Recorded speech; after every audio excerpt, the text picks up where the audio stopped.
everybody, I'm Bert Eyler. This is Police Officers Defense Coalition TV Hill Report. I'm here with my co-host, Jim Fotis. Jim, how you doing today, buddy?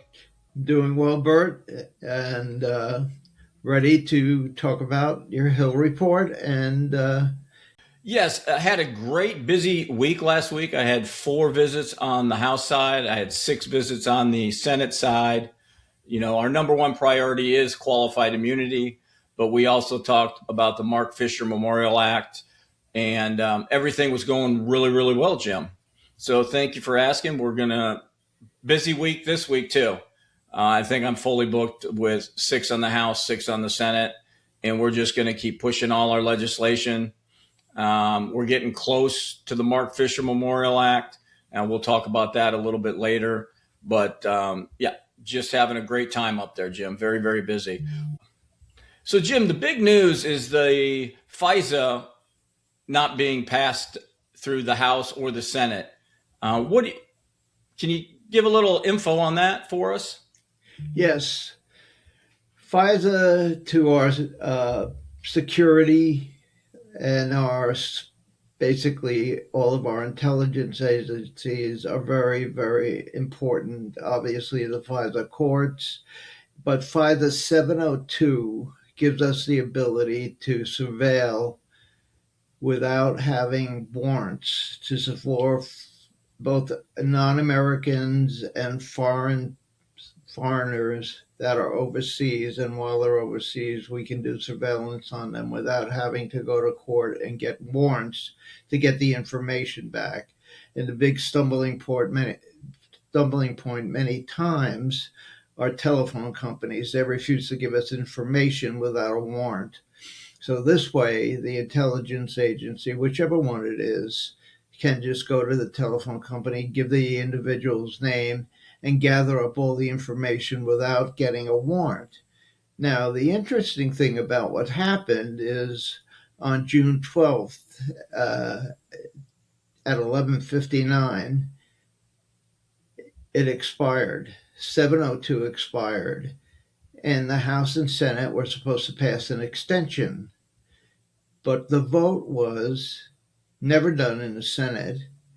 And in the House, it fell because 19 Republicans voted against it, which is amazing because some of our biggest arrests, especially after some of the blunders that took place after 9/11, but were due to 702 because that intelligence came from overseas and we were able to get all the information without having to go and get warrants. And then, of course, these people wind up in FISA court, which is basically a secret court, but wind up there.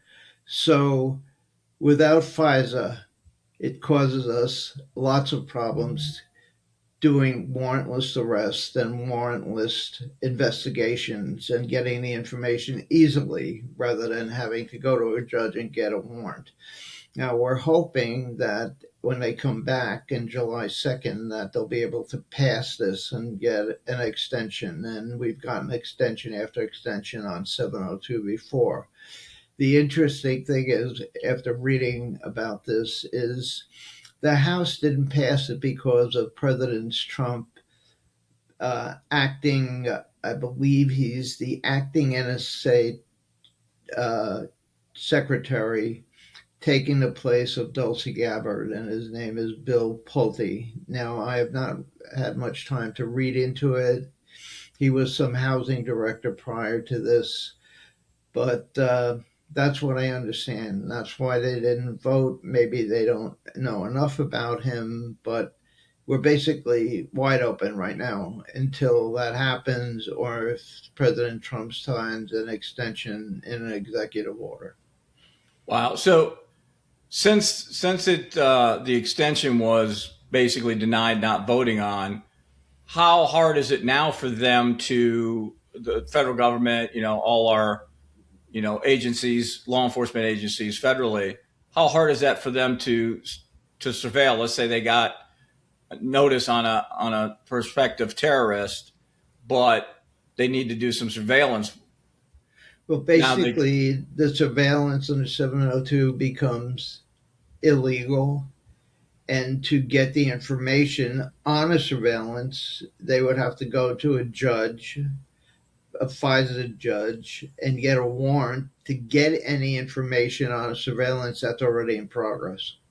It sounds like it's jeopardizing America in It in, is. in national security, It is. all over politics, all Of over. course, all Hey, we don't over, like this person, so we're not going to sign it. That kind of sounds a little all flippin' over ridiculous. all over an appointee. And again, that's from what I say right now. That's conjecture, but that's what it seems to Right. be. But it seems like a no-brainer, though. It's like get the extension, and then you can fight out your politics. I mean, you're setting your politics ahead of national security, which really ticks me off. Yeah, and something that's so important that wouldn't you think you'd do the extension and then fight out your politics?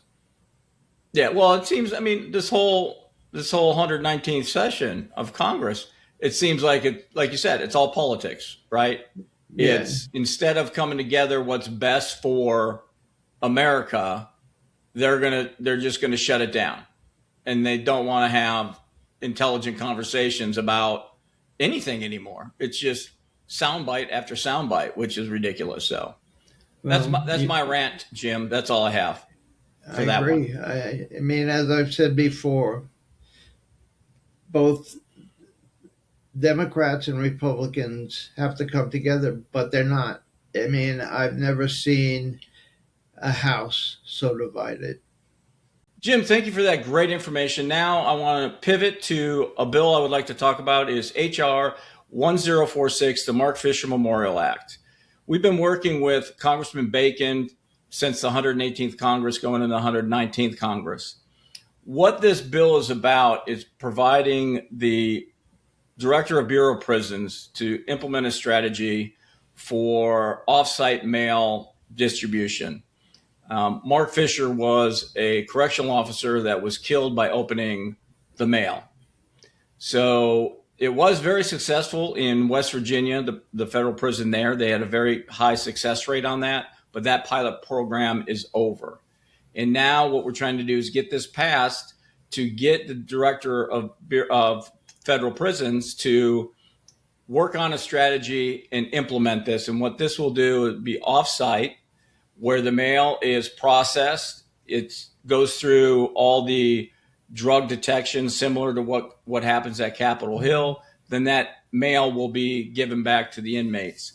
And in this policy, they have 24 hours to give the inmate the digital copy of the letter, and then no less than 30 days the original.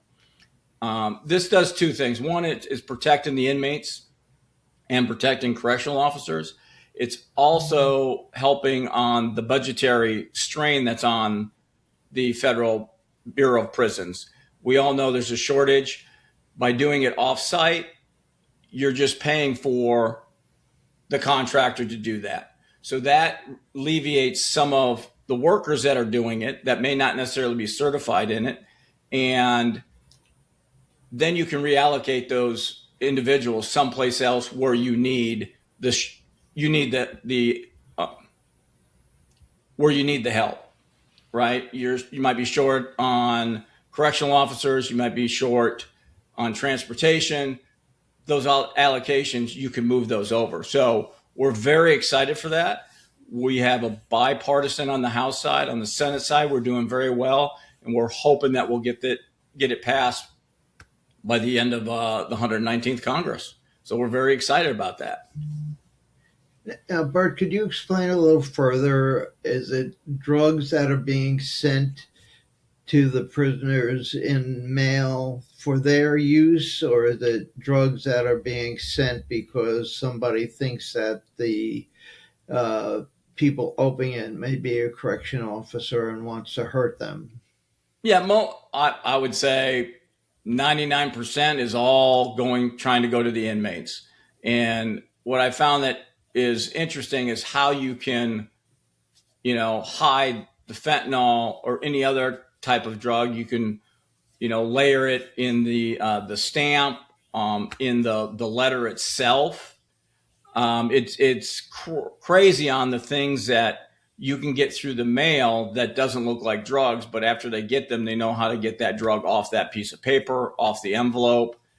But the problem is when it's opened by the correctional staff, whether it's a correctional officer or hired staff, they don't know that it's laced with fentanyl. And as you know, especially fentanyl, I mean, there's a lot of other drugs that come through, but the reason why I say fentanyl is you touch it, it goes directly into your system, right? So by opening the letter and not per se having gloves on, or as you open it, a piece gets on your skin, boom.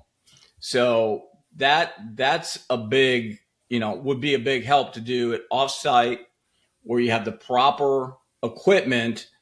You're going to save lives, right? It's going to cost some money to get it started, but in the long run, you're going to save millions of dollars, hundreds of millions of dollars, because it's offsite.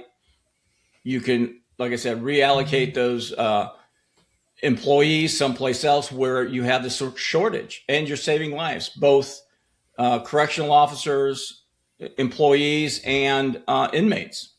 I think it's a win-win. In past recent years, the increase is 600% on overdoses in prisons.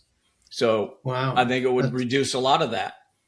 That's amazing. So everyone who cares about anyone who's an inmate and correctional officers should write to their congressman and tell them to pass the Mark Fisher Memorial Act.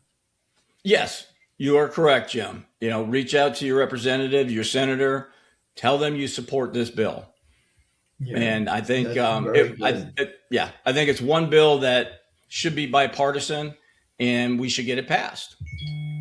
Yep. Thank you, Bert. A very, very good update, because I didn't understand exactly what was going on, and it's good that you elaborated at the end of what they're capable of doing and how getting these drugs into the prisons. Yeah. No, I appreciate it, Jim, and I'm looking forward to next week. Like I said, it's going to be another busy week. I am Bert Eyler. This is PODC TV, The Hill Report, where we bring the Hill to you. Until next time, God bless. God bless, and God bless America.